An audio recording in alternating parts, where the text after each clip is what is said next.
जावली तालुक्यातील कुसुंबीमुरा येथे बांबू कला प्रशिक्षण यशस्वी। पंचम गाव विकास प्रकल्प कुसुंबी अंतर्गत अवार्ड संस्था सातारा यांचे मार्फत कुसुंबीमुरा येथील मुळेश्वर शिंदे वस्ती, आखाडे वस्ती, गोरे वस्ती, कोकरे वस्ती, जन्नी चिकनवाडी येथील महिला व जिल्हा परिषद शाळा कुसुंबीमुरा हायस्कूल येथील विद्यार्थी यांना उपजीविकेचे साधन निर्माण व्हावे यासाठी बांबू कला प्रशिक्षण 22 ते 26 फेब्रुवारी 2024 अखेर जिल्हा परिषद शाळा कुसुंबीमुरा येथे आयोजित करण्यात आले होते। कार्यक्रमाचे उद्घाटन जिल्हा परिषद शाळा कुसुंबीमुरा शाळेचे मुख्याध्यापक श्री विनायक चोरट यांनी केले।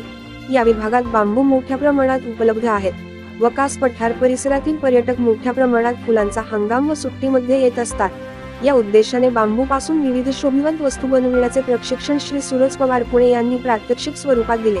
यामध्ये आकाश कंदील, विविध भिंतीवरील फ्रेम्स, मोबाईल स्टँड, बांबूची फुले, चटई जाळी, बांबूचे दागिने अशा विविध वस्तू बनविण्यास शिकविण्यात आले। प्रशिक्षण आयोजित केल्याबद्दल व दुर्गम भागातील लोकांसाठी एक उपजीविकेचे साधन निर्माण केल्याबद्दल प्रशिक्षणार्थी यांनी अवार्ड संस्था सातारा व महाराष्ट्र फाउंडेशन यांचे आभार व्यक्त केले। न्यूज मराठी लाईव्ह प्रतिनिधी श्री जितीन वेंदे, कुसुंबीमुरा, जावली।